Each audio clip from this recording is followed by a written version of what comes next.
evening, everyone, and a very warm welcome to the 2025 ACHS Annual Awards Ceremony. I'm Dr. Karen Luxford, the Group CEO of ACHS and ACHS International. It's wonderful to have you all here tonight as we come together to celebrate excellence, champion innovation, and acknowledge the organisations and individuals who work tirelessly to improve safety and quality in healthcare. Before we begin tonight's celebrations, please make sure you silence your phone. This is your opportunity to check your phone. It is now my honour to invite Uncle Craig Madden from the Metropolitan Local Aboriginal Land Council to deliver the Welcome to Country.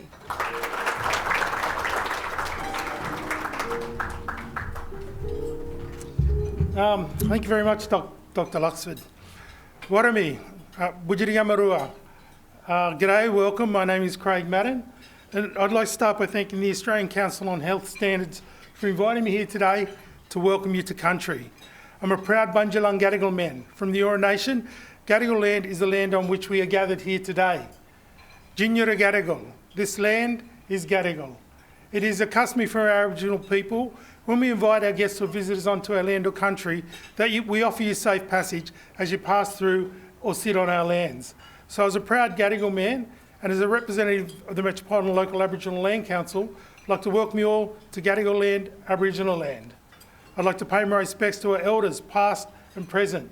They're the storytellers and the knowledge holders of our people. I'd also like to acknowledge our ancestors, for they watch over us all as we walk upon these sacred lands. To our Aboriginal brothers and sisters, if we have any brothers and sisters from the Torres Strait Islands, welcome. To all our non-Aboriginal and Torres Strait Islander brothers and sisters here today, a very warm and sincere welcome to Gadigal land. Our Gadigal clan is one of the 29 clans which make up the Eora Nation, a nation that's bound by three distinct landmarks: the Hawkes River to the north, the Nepean River out to the west, and the Georges River to the south. And within the boundaries of those mighty rivers lie our Eora Nation, and the land that we are gathered on here of our Gadigal people are one of the many clans of that nation. To any guests from across the seas, for those from across our great country, great states, this beautiful warm city of ours today, welcome. I hope you'll enjoy the award ceremony and the dinner tonight. On behalf of the Metropolitan Local Aboriginal Land Council and its members and our Gadigal mob, please travel safely this afternoon, folks. And once again, welcome, welcome, welcome. Thank you very much.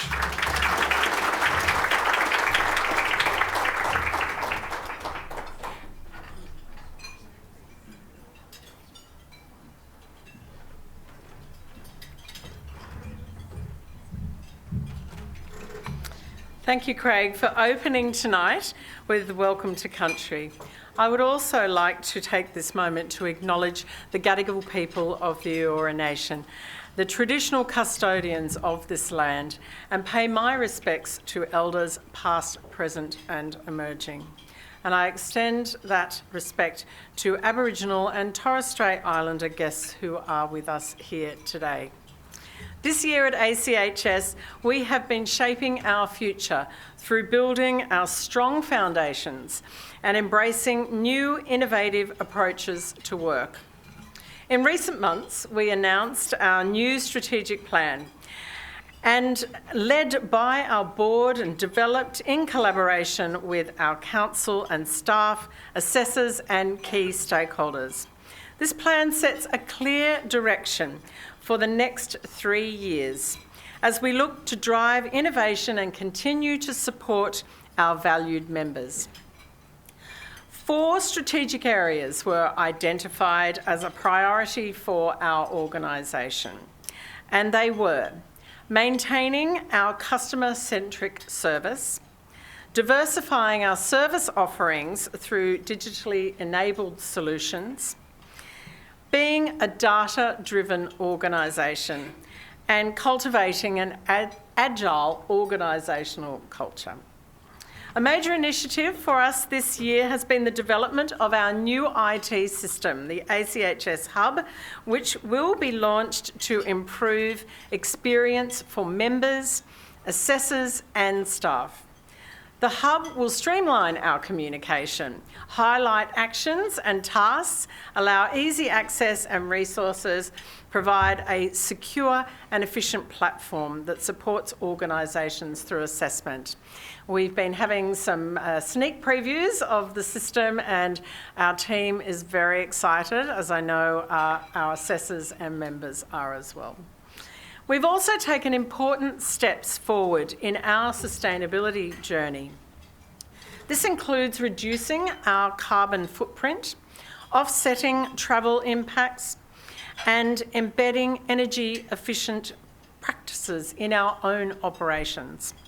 This year, we changed the category of our Quality Improvement Awards to include sustainable healthcare initiatives, encouraging innovation and leadership in this vital area. And you'll hear a little bit more about that later when we announce our winners. Inclusion and reconciliation remains central to our vision as we continue our Reconciliation Action Plan, or RAP. We are pleased to announce that our Innovate RAP has been endorsed by Reconciliation Australia, and we look forward to sharing this document and our commissioned artwork with you all very soon. Our RAP vision has been shaped by the voices of our stakeholders and our staff across the organisation, and we're proud to continue this work with the broader community. I'd like now to give special thanks to Glenys Coulthard AM, who is with us tonight, an ACHS assessor and proud Aboriginal woman who is helping us with our work, and also to Ros Chataway, who is our ACHS board member who is on the committee as well. Thank you for your involvement in the RAP working group, and also to Ali Tefaru on staff, who has chaired and led this work for us. After nearly 10 years as the Improvement Academy Director, I'd like to acknowledge the work of Bernie Harrison, who has left ACHS this year. Bernie was instrumental in shaping the Improvement Academy into the education and training arm it is today. And I'm also delighted to welcome Leah Falkingham, who has started with us as the new Director of the Improvement Academy. Leah started with us just this week. She's on a steep learning curve and is here with us tonight. Brings a wealth of experience in education and capability building, and we're very excited, Leah, to have you join our team and to lead this new chapter. Finally, it's a pleasure to present a certificate of recognition to Margaret Banks from the Australian Commission on Safety and Quality in Healthcare. Margaret, as threatened for many years, Margaret is actually going to retire in late December. She has an action-packed year she's been telling me about. The flights are booked. There'll be no staying for Margaret. She's out the door.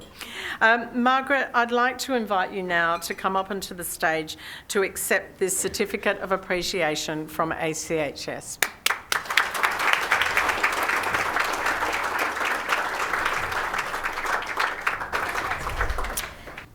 It has been a 20-year journey, this accreditation bit. They gave me this job when I walked into the Commission and said, you've got 6 months to implement the standards. It took 6 years. We're up to our 3rd edition, and not only now have we been able to shape accreditation for the acute sector, the primary care, we're now really working across so many of the other areas where safety and quality are issues, pathology, diagnostic imaging, cosmetic surgery. We're just about to start art, reproductive therapies, digital mental health, virtual care are on their way. So it has, I guess, been an enormous journey. None of this work is done by a single person. It is always done with many others, and I alone certainly don't take any of the credit, but I certainly am very proud of what we've been able to achieve over that 20 years. I think and hope that it's made a difference, because it's me getting into that boomer age group that'll be needing health care. But thank you, this is very kind of you. Much appreciated.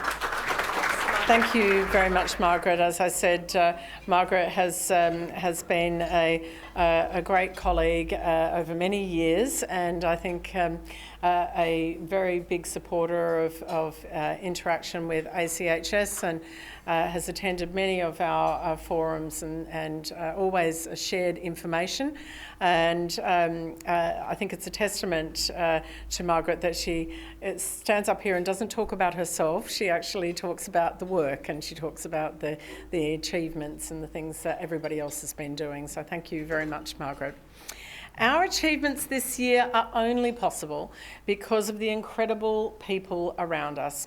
I'd like to extend my deepest thanks to our amazing staff, my executive team who are here tonight, our assessors, our board, our council and our president for their commitment, expertise and leadership. Your hard work ensures that ACHS continues to inspire excellence in healthcare and deliver real value for our members. I would now like to invite Professor Len Nataris, AO, President and Chair of the ACHS Board, to deliver a welcome message. Thank you.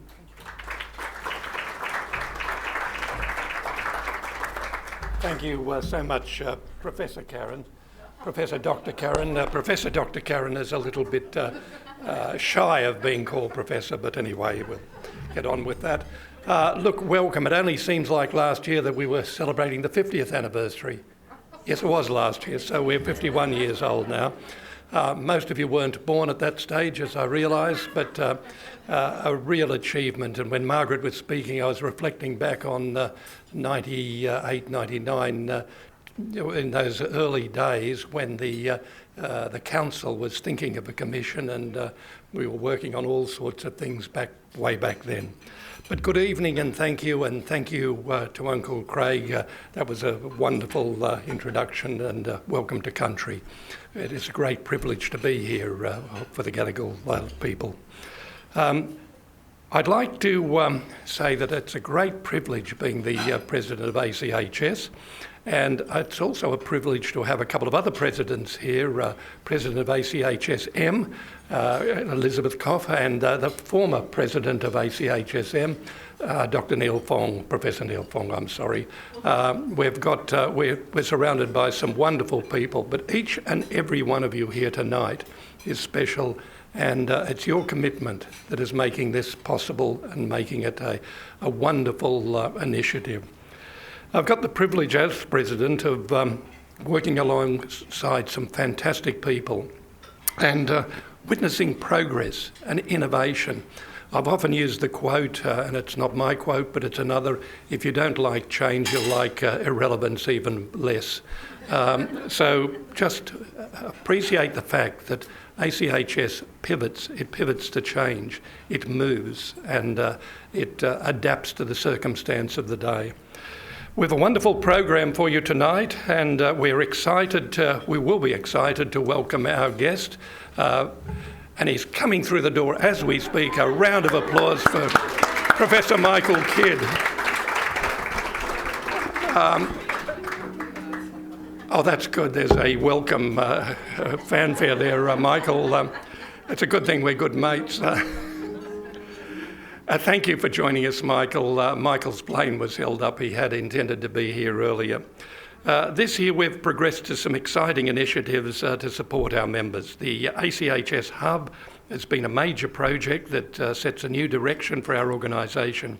The system has considerable development from every department across the organisation, with a tremendous amount of effort and hard work behind the scenes. I trust our members and assessors will enjoy the benefits and the positive changes of this new platform, and will bring to the accreditation experience a whole brave new world. We're also been focusing on promoting a patient safety culture across healthcare organisations, because as we all know, culture has a real impact on patient outcomes and staff experiences. ACHS has used the globally recognised Patient Safety Culture Survey, developed by the Agency for Healthcare Research and Quality and adapted by the Australian Commission on Safety and Quality in Healthcare, and integrated it into the metric data analysis platform. The survey results give organisations clear visual insights into safe culture, helping them to understand their strengths and indeed identify opportunities as well for improvement. Along with this, our member support video series has also been introduced this year to provide additional guidance for the organisations preparing for assessment. Each video answers our members' frequently asked questions, and we continue to expand on these resources every single month. Together, all these initiatives reflect ACHS's ongoing commitment to supporting our members, to strengthening a safety culture and enabling continuous improvement across healthcare organisations. This evening, I'm delighted to formally launch the ACHS Clinical Indicators Report, covering data from 2017 to 2024. This vital report summarises trends in clinical indicator programs and provides valuable insight that helps our members understand patterns in healthcare delivery over time. I encourage everybody to take a look and see the opportunities it highlights for improvement in patient care. The report is available on our ACHS website, and you'll find on your tables a small postcard with a QR code that gives you access to that particular report. So go ahead and use that. I'd like to take this opportunity to acknowledge our long-serving council and board member, Paul Scown. Paul has been committed to the safety and quality agenda in healthcare. Paul has been on the council since 2006 and an HHA representative, and then member-elected board director since 2017. Paul is passionate. For those who know him and have worked closely with him, I've had the privilege for pretty well 30 years of interacting with Paul, and I'd like to thank Paul for his unswerving dedication. Paul, to honour and recognise your time with ACHS, I'd like you to pop up here to the stage, if you would, and present you with a small token of our appreciation of the last 19 years. Please, Paul, come and join me.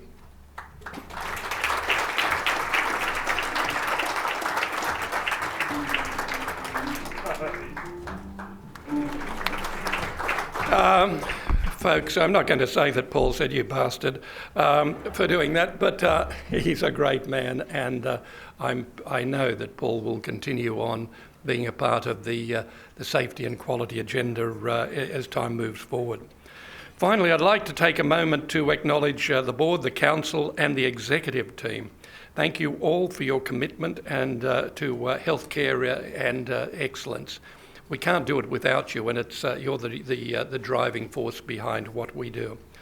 With papers falling on the floor, I'm going to call now on Karen to rejoin me and continue on. Thank you so much for your indulgence.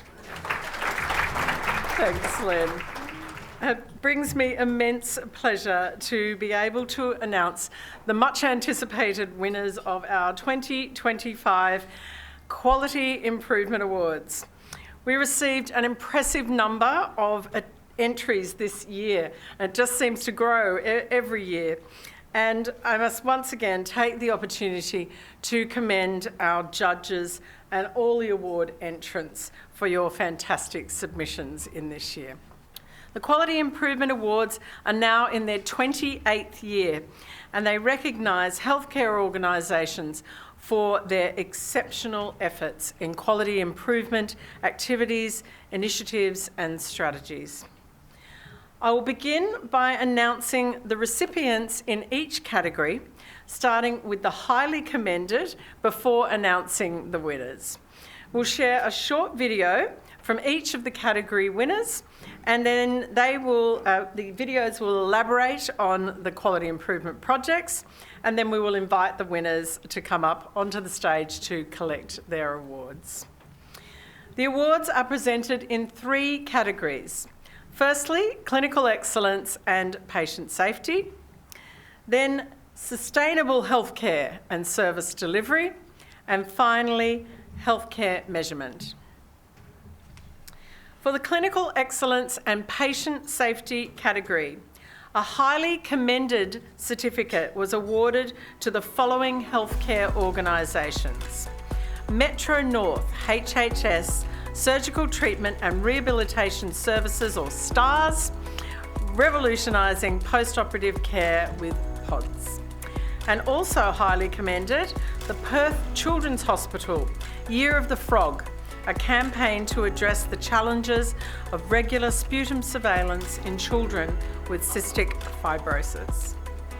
And the winner of the ACHS Clinical Excellence and Patient Safety category, Hunter New England Local Health District, TIATRA, Telehealth increased access to treatment in rural areas for people with borderline personality disorder. Congratulations. My name's Carla Walton. I'm currently a Hunter New England Clinical and Health Research Fellow, but my substantive position is as the Director of the Centre for Psychotherapy, and it was with that service where this project began. So we're the specialist service for borderline personality disorder and eating disorders for the district, but we're down in the bottom right-hand corner of the district, and there are people across the rural areas that weren't able to access specialist treatment. So this project was trying to find a way to take DBT to people in the rural areas that didn't have access to it. DBT standing for dialectical behaviour therapy. So we used telehealth to provide the group part of the therapy, which is the most labour intensive, and consumers saw their clinicians locally in their rural areas so that they were able to access quite resource intense program without having to leave their communities and move down to Newcastle. This project was really trying to test out, was this a viable way to deliver service, and so we had grant funding from the Peregrine Centre and evaluated it with managers, consumers, clinicians to get their input about whether or not this was a way that seemed like it made sense to them, and also did we get sort of change in terms of people recovering. We did a 2-year research study and found that actually it was really acceptable to the people, the consumers, the clinicians and the managers, all really happy with it. Consumers were so thrilled to be able to get access to treatment that they hadn't been able to before. And actually when we looked at their data, they showed sort of really good clinical progress. So we're really thrilled to see that this is a viable way to get treatment to people in rural communities. Please come and join us on the stage. It is a really great honour for us to win this award, and we'd like to thank the ACHS for it. The project was a collaboration between clinicians in Hunter New England and Murrumbidgee local health districts, both local health districts of New South Wales Health. We had a shared vision to trial a way to get evidence-based treatment to people with borderline personality disorder in rural areas. Borderline personality disorder, if you don't know, is a severe mental health issue with high rates of suicide attempts, deliberate self-harm and other self-destructive behaviours. There is a high degree of suffering and misery for people with this disorder and also for their loved ones. And yet it is possible to recover from this disorder. Dialectical behaviour therapy is a treatment that has the greatest evidence base for treatment of borderline personality disorder, but it's labour intensive and difficult to implement in rural areas, which means that rural consumers often miss out on receiving life-saving and life-changing treatment. So we developed TIATRA, the Telehealth increased access to treatment in rural areas for BPD, as a solution to this challenge. Despite the high prevalence of the disorder in mental health settings, it's well documented that clinicians report feeling anxious and underskilled to provide care to this population. And so TIATRA allows clinicians from across wide rural geographical areas to form a virtual team to support each other in providing care to people with BPD. Consumers attend a group via telehealth that may be delivered from a metro area or a rural area, and they attend individual treatment with their local rural clinicians.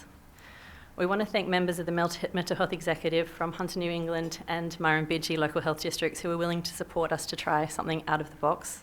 And we'd also like to thank the Peregrine Centre for funding to evaluate the project. We found that clinicians and consumers reported the program to be highly acceptable and highly feasible, and there was a significant reduction in suicide attempts, emergency department presentations and psychiatric inpatient admissions. Consumers increased their quality of life, decreased their overall levels of disability, decreased their substance use and decreased depression scores. We have many heartwarming quotes from consumers, managers and clinicians, and I will just share with you one from each group. So one clinician said, "I could see for rural areas, for people that desperately need it, their ability to access this treatment wasn't possible." So it's what we do a lot of the time in rural areas is we go, okay, we can't do that, but how do we make it work for us given our lack of resources? It's a way of varying something to fit us. One manager said, "One of the big things has always been around risk. Clinicians have been so uncomfortable, and here they're learning, and you can see the growth in them and the better understanding. It adds another layer to support our staff, and it's so important that we invest in them." And one consumer said quite simply, "I have been screaming out for help and finally got it." The 8 of us here are some of the research team and some of the clinicians from Hunter New England and Murrumbidgee local health districts, and we are here on behalf of our collaborators with lived and living experience, the other TIATRA clinicians and the clinical leaders of our services. And because ours is a rural project where the research and clinical teams meet virtually, we are rarely in the same physical space together. And we have some team members here who have worked together for years and never met in person. So in addition to being grateful for the award, we are grateful for the opportunity to be able to spend time together face to face. Thank you.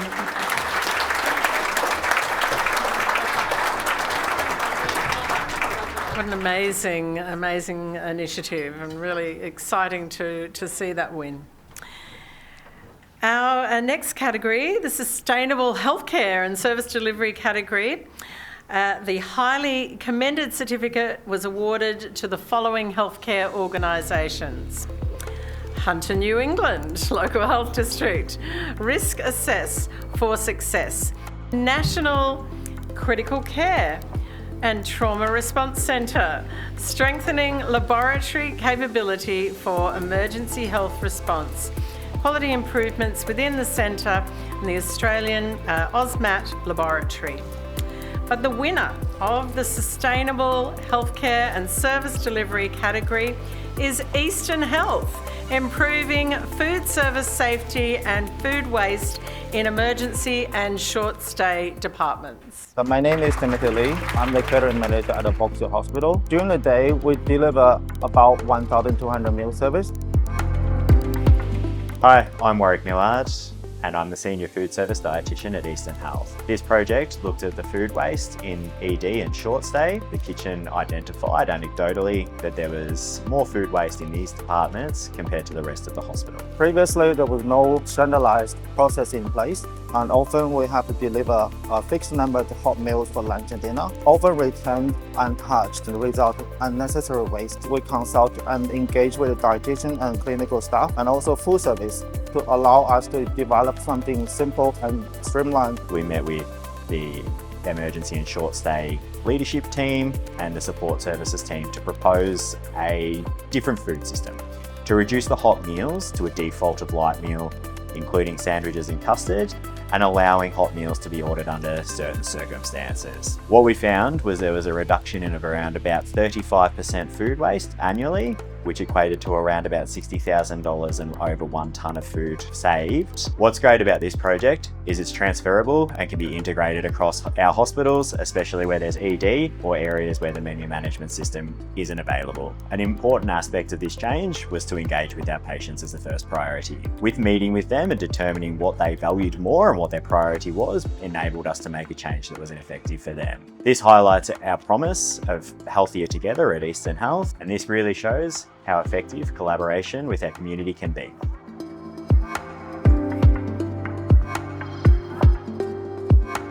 Congratulations, come and join us on the stage.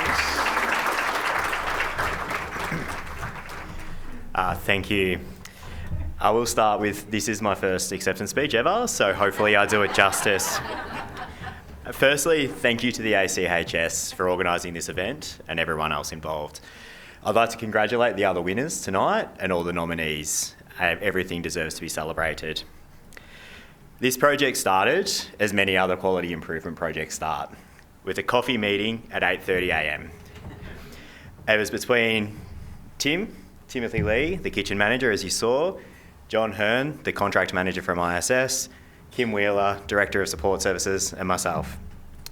John and Tim presented that there were issues with food service and processes in ED and short stay. Kim and I thought, great, this needs to be changed. Unfortunately, after that followed a couple of false attempts.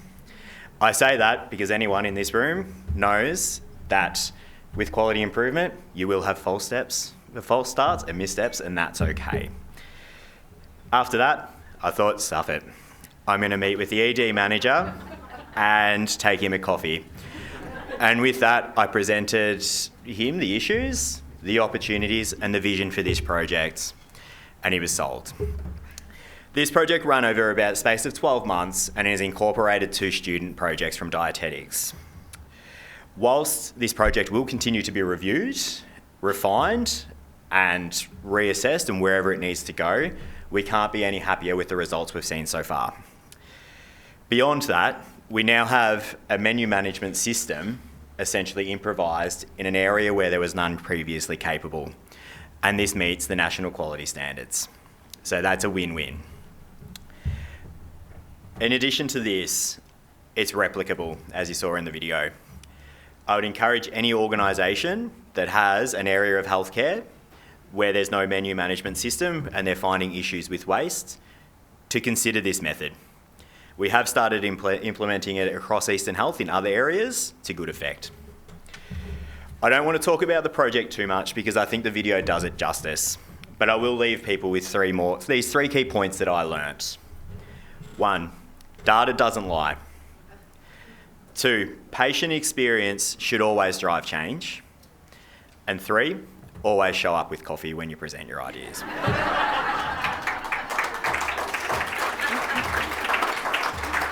Before I leave, I will say a couple of thank yous, and I apologise, there's a few people involved. Thank you firstly to the Eastern Health and ISS team, but most importantly, Tim. Tim, your innovation and attention to detail through this project has been second to none, and your leadership in the kitchen is something to behold. For everyone out there, we have a joke at Eastern Health that if I make a suggestion, Tim's already done it. So I'm sure with the way you work and uphold yourself, there'll be plenty more of these to come. So congratulations.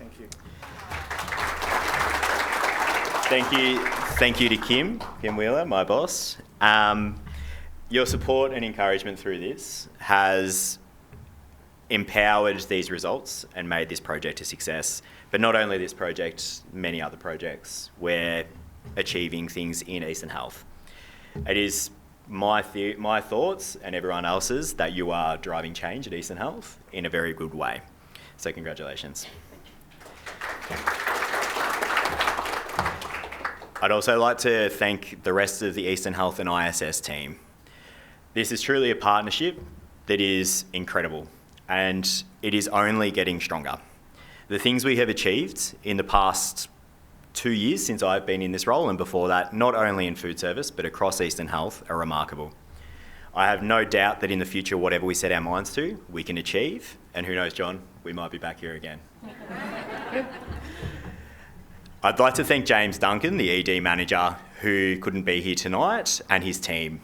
Without their buy-in and his leadership, this is just another problem married to an idea. So thank you. I'd like to thank the students, 2 groups, who essentially got the data for us to make this project a success. I can't name them all, but it was very valuable, so thank you. And I'd like to give one more thank you and apology to my partner, Al.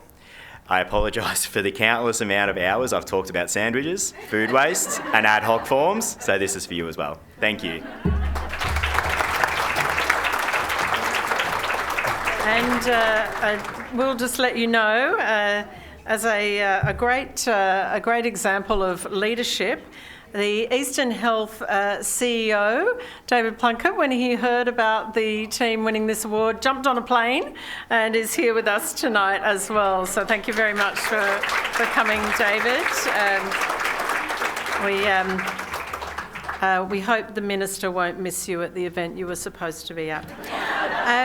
The next category is the healthcare measurement category, and the highly commended certificate was awarded to the following organisations: Eastern Health, Blood Component Data and Informatics, And also Hunter New England, you're featuring strong tonight, Local Health District Mind and Matter Psychiatry in Chronic Disease. But the winner of the Healthcare Measurement category, Hunter New England, Local Health District, Healthy Beginnings for HNE Kids from pilot to HNE-wide scale-up. The first 2,000 days from conception to age 5 shapes a child's future like no other time in their life. We know the literature, we know why the first 2,000 days is so important to a child's life, not only for those first 5 years, but for a lifetime. It's when little minds start to grow and future preventative health behaviours are formed. But for many families, those first few years can be really overwhelming, and so critical child and family health services are often missed amongst the challenges of everyday life. It's hard to address all the things you know occur in the first 5 years, so we thought of novel ways of doing it that we could really tap into and touch every single child and every single family. Healthy Beginnings for Hunter New England Kids is an evidence-based digital model of care that sends age and stage aligned text messages to parents from birth to 5 years. Born from years of research and co-design with more than 40 stakeholders, including parents, clinicians, Aboriginal and multicultural health workers, and policy partners, each message delivers practical, trusted health advice supporting nutrition, child development, parental wellbeing, and healthy habits as children grow. The results have been amazing. Over 85% of families have been connected to the program and 90% of families loved it. We've seen measurable improvements in breastfeeding, healthy eating, including vegetable and fruit intake, and enhancements in carer wellbeing. We've created a learning health system with over 54 sites and 10,000 families a year that are getting connected to the program. The project team and all the partners are thrilled to be receiving this award. This really highlights the opportunity we have to deliver and strengthen preventative health care for families. When we see families really see the benefit of this program and say what a difference it made to them and share it with their friends, you can't be more proud than that. Please come up to the stage and join us. Thank you, and what an absolute thrill it is to be here tonight. I just wanted to acknowledge the traditional owners of the land that we meet on tonight and pay my respects to elders past, present and emerging. I really want to start by thanking ACHS, firstly for seeing our application and having it stand out amongst all of the amazing work that is happening across health services in Australia. But we're really thrilled and we're really proud that the piece of work that we're so passionate about stood out amongst all of those others. As we know, there is robust evidence that demonstrates that the first 2,000 days, not 2,000 years, perhaps 2,000 years, the first 2,000 days is really critical in a young person's life and impacts on them for the rest of their life. Yet we know that the face-to-face models of care that we have traditionally operated in health services forever and a day may not meet the contemporary needs of families, and our team was brave enough to tackle that challenge.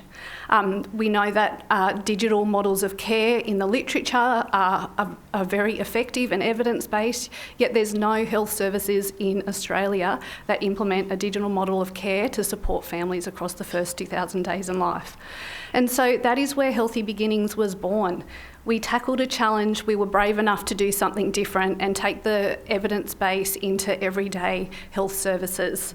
So what started as a pilot with 5 child and family health services and a bit of evidence now is rolled out across our district. It engages every family from 0 to 5 years, and we have 54 services and more than 50,000 children and families benefiting from that service. But it's only when you have enablers and executive that support innovative ideas and say, let's do things differently. When we have passionate clinicians that are brave enough to say the services that we offer are fantastic, but how do we enhance the impact of what we're providing? When we have embedded clinicians that work in health services that are passionate about bringing the evidence base to the people that need it most. Most of our research sits on the shelf and doesn't get used, so having embedded researchers and ensuring that the evidence base reaches the community that it was designed for is critical. Technical expertise is also critical, and so we were lucky enough to have the technical expertise within our team to make this innovative and innovative program work. But we also had some support from Glencore, so I would like to acknowledge their funding and support, and they were really passionate about changing the first 2,000 days of life. And so I'd really like to take this opportunity to acknowledge this incredible team behind me who are passionate day in, day out about what they do.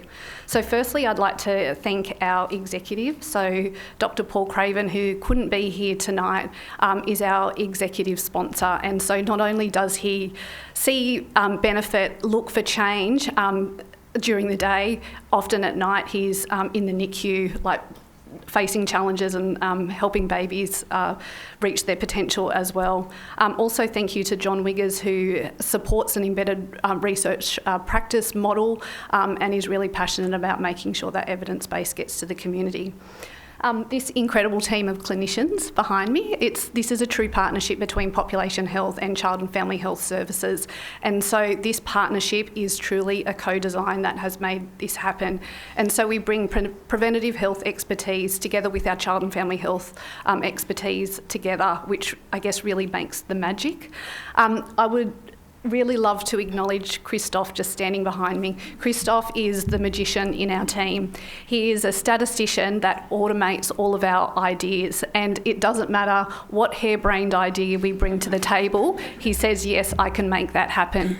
And so now we have these 50,000 families receiving sometimes on a daily basis, but regular age and stage aligned text messages that are tailored to their needs at the click of a button each day because of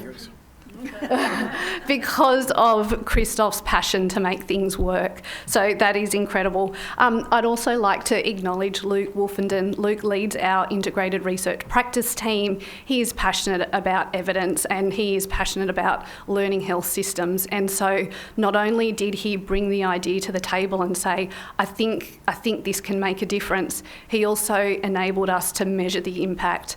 And so now we know this model of care is working, and we look forward to seeing where it goes next. But I really want to thank this team of people that made it happen. So thank you. We're really proud to receive this award.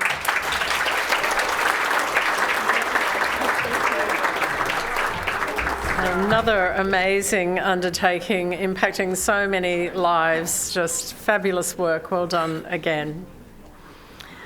So congratulations to all of our QI award winners. You should be incredibly proud of your achievements. And we are so pleased to be celebrating with you tonight. And thank you once again to our judges who work hard on assessing the many, many applications that we receive and put in their tireless efforts. For over 50 years, ACHS assessors have been the cornerstone of our service as an accrediting agency, and their role remains critical. This year, our assessors have been supporting us with our technology upgrade, the ACHS Hub, which will transform the way assessments are conducted. Many of you have been contributing to that testing and refining these tools, ensuring that they meet the complex needs of healthcare organisations. Your adaptability and commitment to innovation are helping us deliver even greater value to our members. We also acknowledge the extraordinary efforts of assessors across the year. Some have travelled thousands of kilometres to support healthcare services in quite remote communities and include highly complex visits. The feedback from our members has been outstanding, highlighting the practical insights and the improvements that you bring to every assessment. Thank you for your dedication, fostering safe, high-quality care for communities across Australia. And I'm delighted to welcome our new group of assessors who have joined ACHS in this year. You're stepping into a dynamic environment where your expertise will help to shape the future of healthcare assessment. So welcome to the team. We look forward to the knowledge and the insights that you will bring. Finally, I wanted to recognise our exceptional ACHS team. In 2025, you have driven major initiatives, including the development of our hub, which will be completed soon. The platform will streamline our processes for members and assessors and enhance our efficiency. Your hard work behind the scenes and in direct member engagement has been instrumental in all of our achievements. The frequent positive feedback from our members reflects your commitment to excellence. Thank you from me for continuing to deliver outstanding service. Now I'm going to hand back to Len, who will announce our ACHS medal winner for this year.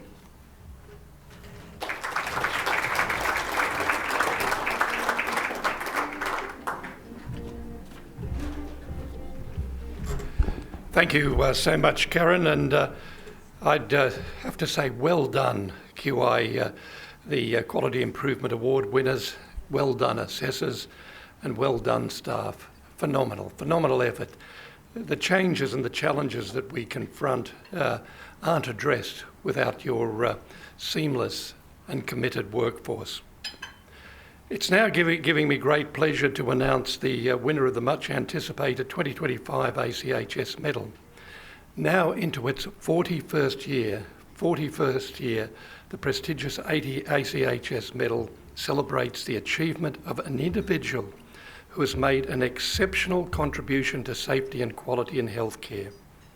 Please join me in congratulating the winner of this year's medal, Professor Mary Chiarella, AM. Congratulations, Mary. I'd like to share some of Mary's notable contributions and then invite Mary to join me here on the stage. Professor Mary Chiarella, AM, is an internationally renowned nurse leader,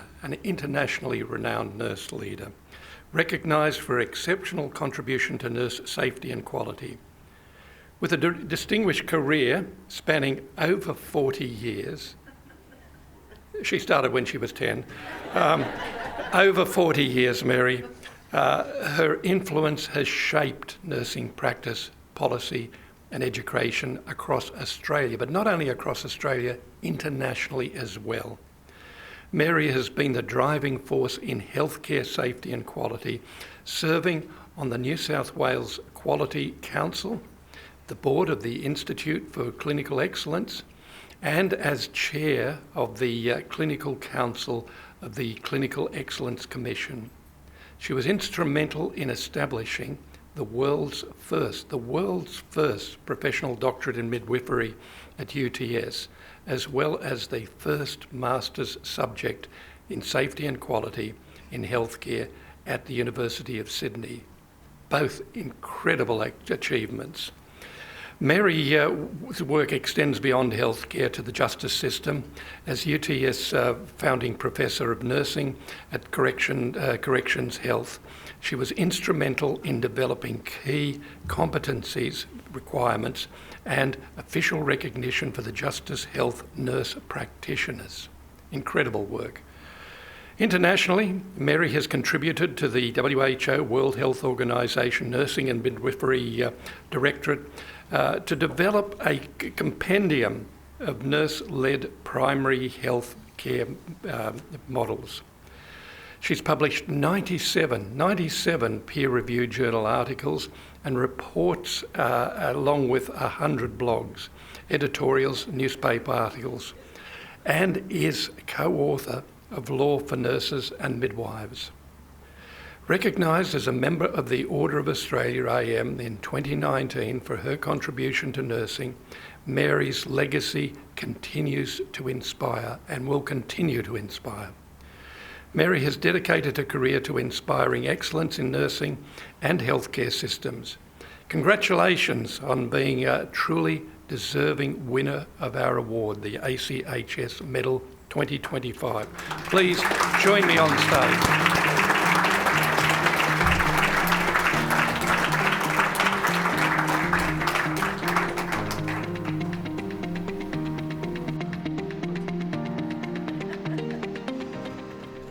Oh my heavens, thank you so much. I was so terrified I'd fall up the stage. I hurt my knee doing lunges at the gym, so I've been so worried about it. So, distinguished guests, ladies and gentlemen, amazing award winners tonight.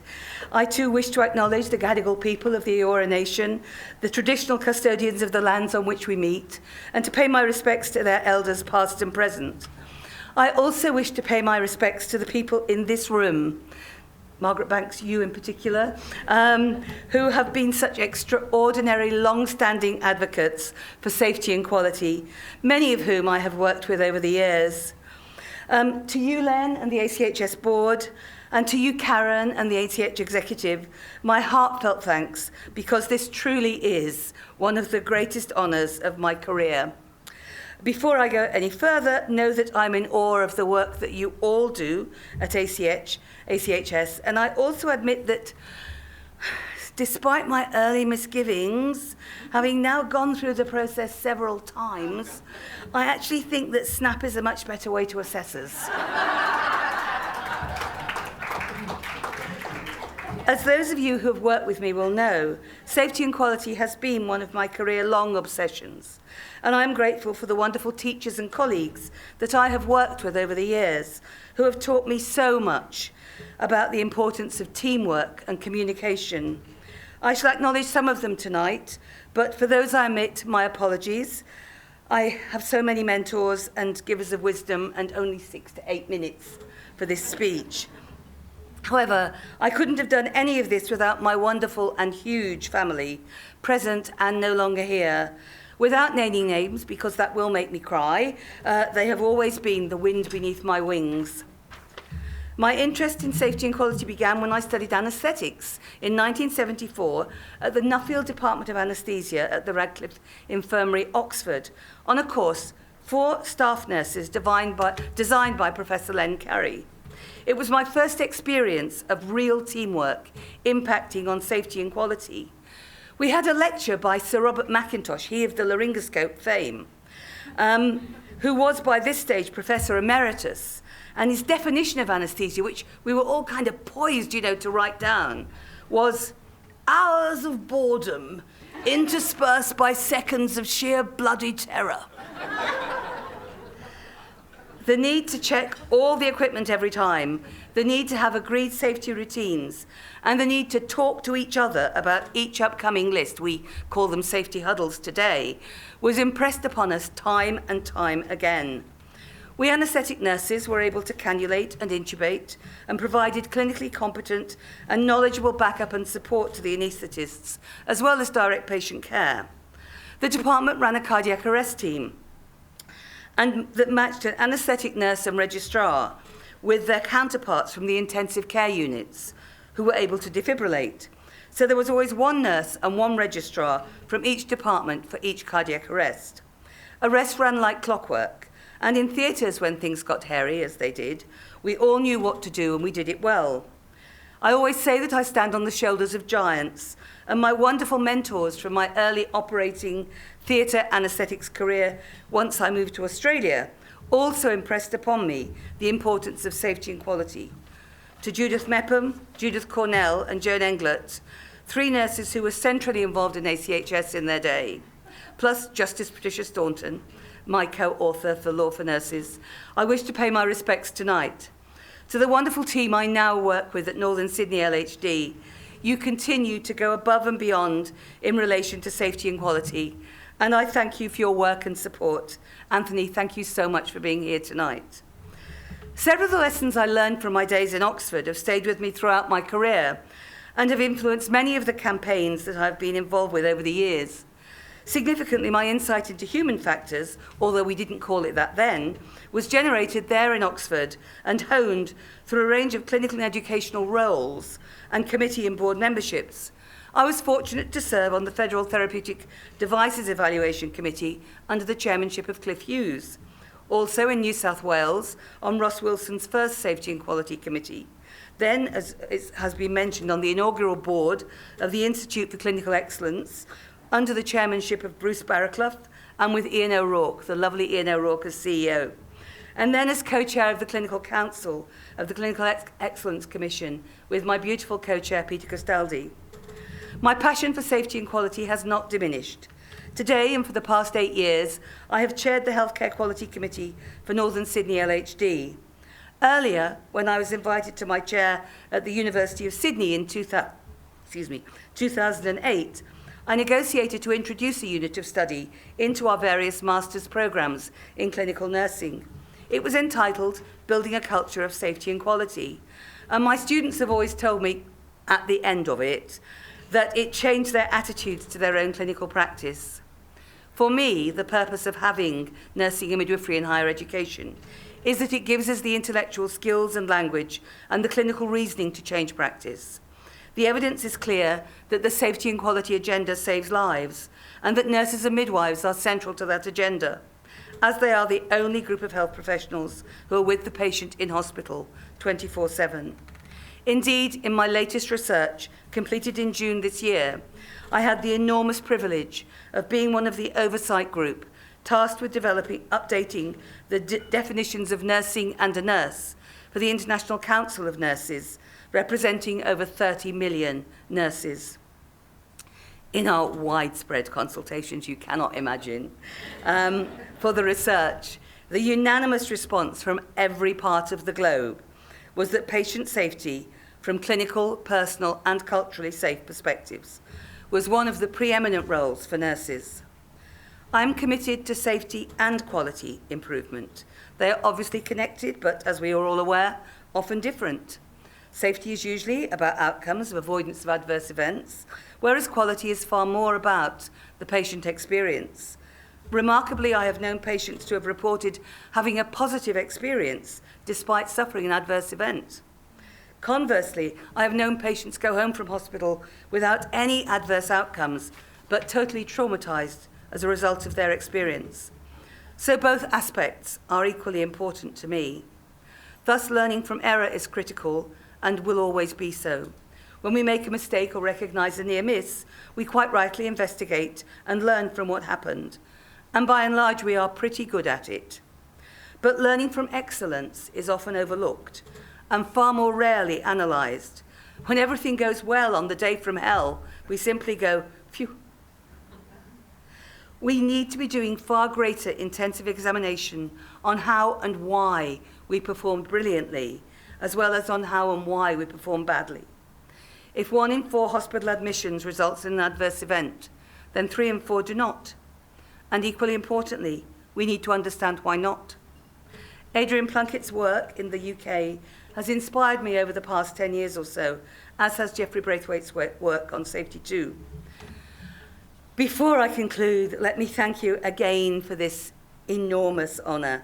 I can honestly say this is equally as exciting for me as receiving my Order of Australia. I am truly humbled and delighted. And if I may conclude with an indulgence, this familiar quote from Don Berwick still moves me deeply and drives me on to provide better leadership in the safety and quality spaces. The names of the patients whose lives we save can never be known. Our contribution will be what did not happen to them. And though they are unknown, we will know that mothers and fathers at graduations and weddings they would have missed, and that grandchildren will know grandparents they might never have known, and holidays will be taken, and work completed, and books read, and symphonies heard, and gardens tended, that, without our work, would never have been. Thank you very much.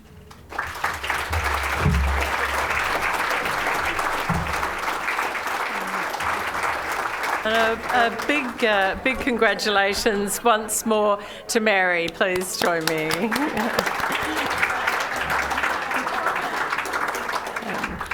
And also to acknowledge Anthony Shembury as the Chief Executive of Northern Sydney LHD, who is here with us tonight, and Mary as the Deputy Chair of the board. I can attest that Mary was super excited when she received the phone call about being selected as this year's medalist, and very humbled and well deserved. It is now my enormous privilege, and I mean this genuinely, it's my enormous privilege to introduce our distinguished guest speaker, Professor Michael Kidd, AO, one of Australia's most respected leaders in healthcare. Professor Kidd is currently serving as Australia's Chief Medical Officer and has dedicated his career to advancing primary care, health policy and innovation both nationally and globally. Michael has held key leadership roles, including the President of the Royal Australian College of General Practice, President of the World Health Organization of Family Doctors, and was instrumental in Australia's COVID-19 response and driving rapid telehealth adoption. Michael Kidd's contribution has earned him numerous honours, including appointment to as an Officer of the Order of Australia. He's a prolific author and a passionate advocate for equitable and high quality healthcare. I'm going to go off script, Karen, and going off script, I know you find that hard to believe, ladies and gentlemen, but I have to declare Michael's a very good friend and a very close family friend, and I've had the absolute privilege and pleasure of working with Michael and associating with Michael over a number of years, whether it was with Flinders University or whether it was a number of the other adventures that Michael's been on. He is one of the most compassionate and dedicated individuals I have ever met, and his commitment to healthcare, to the safety and quality agenda, but to outcomes, safe outcomes, and culture in healthcare is unsurpassed by anybody. He is one of the most wonderful individuals that I know, and I know many, and many of you are here tonight. Mary. But Michael is a wonderful human being, an authentic human being. So thank you so much, Michael.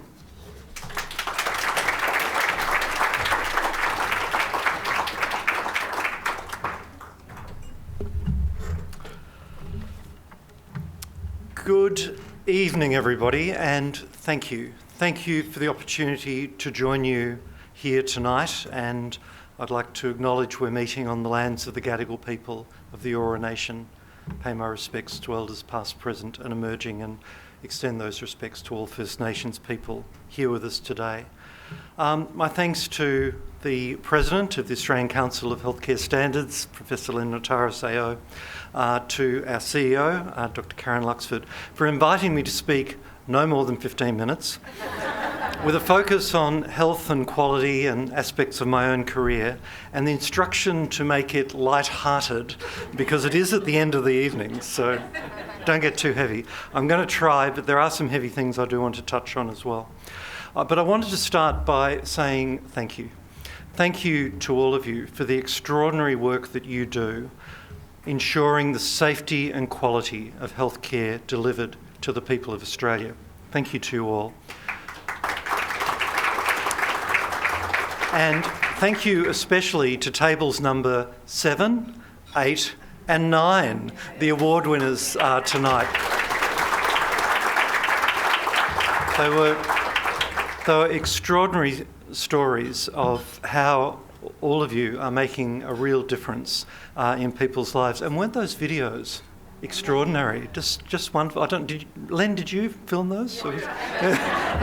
Whoever did that, it was just extraordinary. ACHS, 51 years old this year. For over 50 years, this organisation has been our nation's leading healthcare assessment and accreditation provider, working with health professionals, with consumers, with governments, with industry stakeholders, and many, many more to ensure the safety and quality of our healthcare facilities and our healthcare services. So I thought tonight I might touch on some of the work of the Commonwealth's Chief Medical Officer in safety and quality. And my apologies to some of my peers because they've heard some of the jokes before, but please still laugh. In June of this year, I commenced in the role of Chief Medical Officer for Australia, or CMO, and this is a 5-year appointment. You may not know it, but the position of Chief Medical Officer was established 42 years ago in 1983, which was the same year that I graduated from medical school at the University of Melbourne. And the reason that Australia appointed a Chief Medical Officer was that this followed the appointment at that time of the first non-medical Director General or Secretary to lead the Federal Department of Health. Prior to that, the head of the Department of Health had always been a doctor. And when a decision was made to appoint a non-doctor, this position was created to be the Chief Medical Advisor to the Australian Government. And that's my role. My role is to provide expert medical advice to the Australian Government and to the Department of Health, Disability and Ageing across the full range of public health and clinical issues facing the people of our nation, and to draw on the expertise of others when my own knowledge is lacking or incomplete, because no one can know everything there is to know about public health and clinical care. In 42 years, I'm the very first general practitioner ever to be appointed to this role, and I hope I won't be the last. I'm also the first male Chief Medical Officer to be married to another man, and my husband and I, we were married in March 2018, shortly after the amendments to the Federal Marriage Act. And thank you to all of those of you who voted yes in the plebiscite. You made me a very happy person, but probably even more importantly, you made my elderly mum and dad really happy people too. And it was actually really, because they're both now passed, but to have them both at my wedding, even at this advanced stage. I'm also told that I am the oldest person ever to be appointed as the Chief Medical Officer of Australia, which doesn't thrill me nearly as much as some of the other things. And I'm not going to tell you how old I am, but I've just had my free shingles vaccinations, so that gives you a bit of a clue. Now, although I'm expected to be on duty 24 hours a day, 7 days a week, 365 days a year as the Chief Medical Officer, I'm paid 80% of a full-time wage. And that enables me to continue to work with my own research teams based at the University of New South Wales here in Sydney, and and at the University of Oxford, where I have a research team as well, and that's an arrangement that works well for me. As you undoubtedly know, there's a very important leadership role for the CMO in national health emergencies and as Australia's Director of Human Biosecurity. But lots of other important elements as well, including building relationships with international collaboration with colleagues in similar roles in countries around the world. And last week I was privileged to lead Australia's delegation to the G20 summit meeting of health ministers based in South Africa, but also working with colleagues in the health departments in our states and territories, the extraordinary chief health officers and chief medical officers we have in each of our states and territories, with other government agencies, and working very closely with other organisations, including organisations like ACHS. As the nation's first GP CMO, though, I see my role as to do all I can to work with all of you to ensure an even better health system and an even better health experience for everybody in Australia. And that includes especially Aboriginal and Torres Strait Islander people. My very first meeting as the Chief Medical Officer with a stakeholder organisation was with the leadership of NACCHO, the National Aboriginal Community Controlled Health Organisation. And as I'm sure many of you are aware, this is the peak body representing 148 community-controlled organisations delivering care in communities right across the country. And for me, it was really important that my very first meeting was with NACCHO, and setting a line in the sand that this is my number one priority as CMO, is addressing the inequities that face so many of our Aboriginal and Torres Strait Islander people. Now, you wouldn't know it from reading the media in this country, but Australia has a great healthcare system. Did you know that? We have a great healthcare system, and we can always do better. We can always do better, but our systems are very strong. And indeed, I have the evidence that we have the best healthcare system in the world, because, yeah, please clap. Yeah, clap yourselves. Because earlier this year, a report was released by the Commonwealth Fund based in New York, comparing the health systems in the 10 highest income countries in the world. And Australia came first of the 10 most wealthy countries in the world. We medalled. We won the gold medal for having the world's best healthcare system. Now, I have a confession to make that usually when they do this survey every 3 years, Norway comes first. But for some reason, they decided not to participate this year. And, you know, if you don't participate, you can't expect to win. For 4 years prior to the COVID-19 pandemic, I was working in Toronto, based in Canada, and Canada came 9th out of the 10 countries. But my colleagues in Canada were still really pleased because the United States came 10th. So now I just wanted to finish by touching on 3 really important issues which are keeping me busy and areas where I'd really like your support.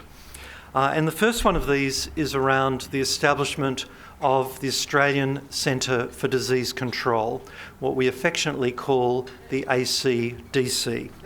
And the Australian Parliament 3 weeks ago passed the legislation to establish Australia's Centre for Disease Control, and it will commence operations on the 1st of January 2026.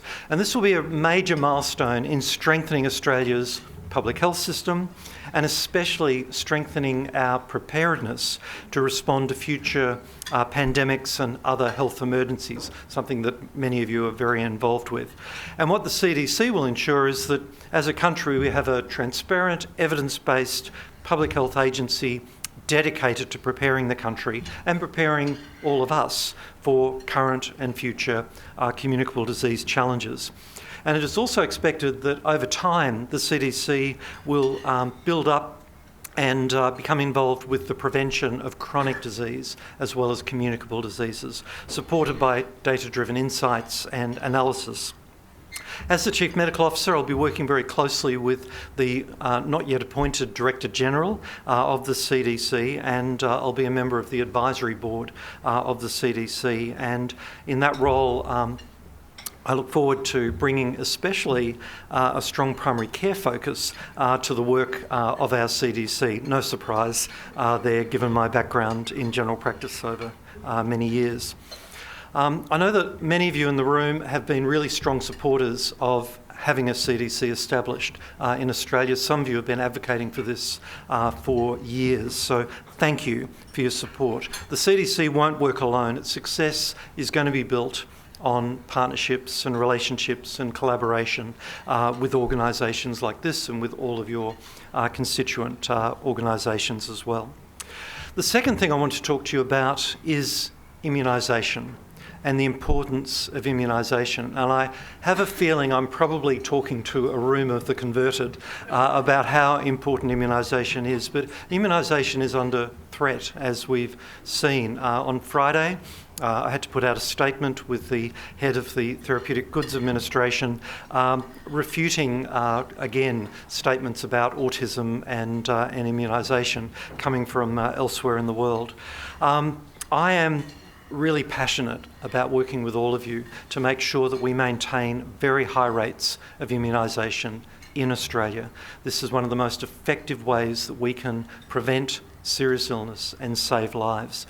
Our National Immunisation Program, the NIP, is recognised as one of the most comprehensive and successful immunisation programs in the world, and it has saved countless lives of Australians, especially young Australians. We currently fund 31 vaccines against 18 diseases delivered through many of your services across the country, and it continues to grow. Last year, the free shingles vaccination was added to the NIP, and since then more than 1.5 million, mainly older Australians, including me, have received our shingles protection. And there's some interesting research going on to see if being protected against shingles may actually be one of the factors which may help to protect against dementia as well. So watch this space. Early this year, in February, we added maternal respiratory syncytial virus vaccine to the NIP, and more than 90,000 Australian mothers have received the vaccine to protect their babies. And RSV notifications for young children this winter have dropped substantially as a consequence, and hospitalisations dropped substantially as well. And while all of this is good news, and we still have one of the highest immunisation rates in the world, our vaccination rates have started to decline since the COVID-19 pandemic. Our full immunisation coverage of children under the age of 5 has been falling year on year over the last 4 years. And in many regions of Australia, now less than 95% of children have had all of their recommended vaccines. And that's below the rate that we need to ensure herd immunity against the diseases that we're protecting against. And in some areas of Australia, as few as 75% of children are fully vaccinated against potentially deadly but preventable diseases like measles. And we are starting to see cases of measles appearing in Australia. And as these rates fall down, it substantially increases the risk of those diseases, particularly in isolated communities. And of course, when a child is immunised, it's not only protecting the child, it's protecting the wider community, including those children who are not yet eligible to be vaccinated. The reasons for the decline are complex and varied and include access issues, acceptance issues, including safety concern, a bit of vaccine fatigue around the pandemic. The pandemic exhausted all of us. And some reduced confidence and the impact of social media and misinformation and disinformation often coming from overseas. We're working very hard to turn around immunisation, and I call on all of you to do all that you can. The wonderful Kerry Chant, Chief Health Officer, I don't think she's here in the room here in New South Wales, is trying to look at what areas of the hospital system could be immunising people opportunistically. You know, when somebody is admitted with a respiratory condition, before they go home, perhaps they should be asked have they had their influenza vaccine and be given it. Kerry quoted this week that the lack of immunisation of people receiving dialysis, and the rate is about 40%. Yet these are people who are sitting in facilities for hours and hours, and there would be plenty of opportunity for people to have a conversation about vaccination and be protected. So please, whatever you can do to boost immunisation, please do it. If you hear misinformation and disinformation, please squash it straight away, and please be wonderful advocates for the importance of immunisation.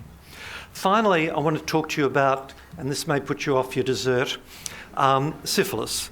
And there's a good reason for this. My very first major act of leadership as Chief Medical Officer on the 7th of August was to declare syphilis as a communicable disease incident of national significance, what we call a SEDINS. Now, we've only had 3 SEDINS in the last 5 years. One was for COVID-19, one was for Mpox or monkeypox, and one was for Japanese encephalitis. Very serious conditions which have the potential to cause significant disease and also deaths in the Australian population.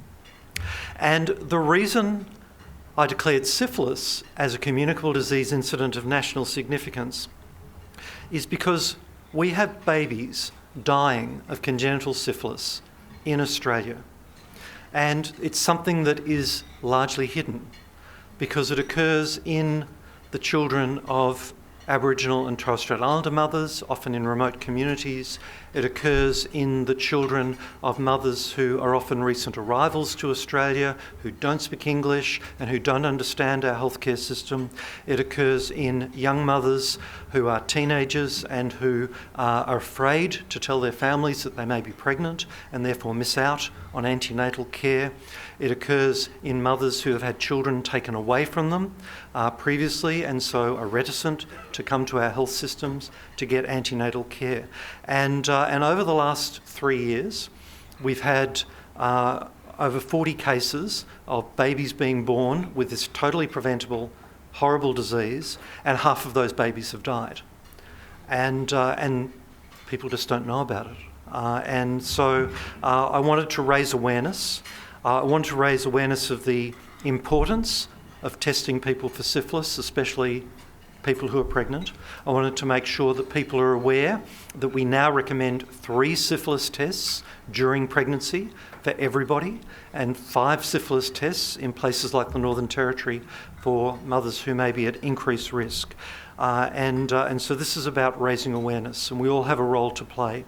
So please, for the clinicians in the room, every time you see a person who is pregnant, please ensure they're receiving antenatal care, and please ensure that they're being tested for syphilis to make sure that we can do all that we can together to eradicate this totally preventable disease which kills a number of babies and causes terrible disability in the babies who survive.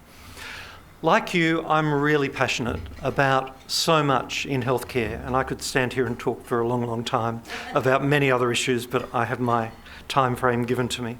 But I want to close again in just saying a huge thank you to all of you here. You're here because you're passionate about the quality and safety of healthcare delivered to the people of Australia. You're all heroes in healthcare, not just those on tables 7, 8 and 9, but everybody in the room. Thank you for all that you're doing. I really look forward to working closely with ACHS, but also with all of you over the next 5 years while I'm in this role, so that we can make a difference together. Thank you.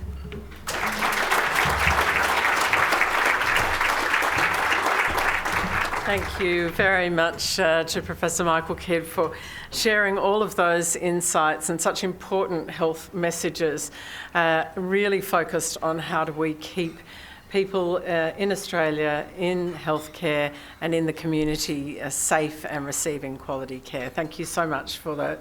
Please, we're honoured to have Michael join us tonight and to share those amazing insights.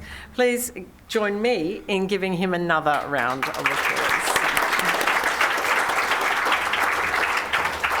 So as we draw towards the end of our evening, I'd like to hand over to Len, to our President and Chair of the ACHS Board, to close for us tonight. Thank you, Len.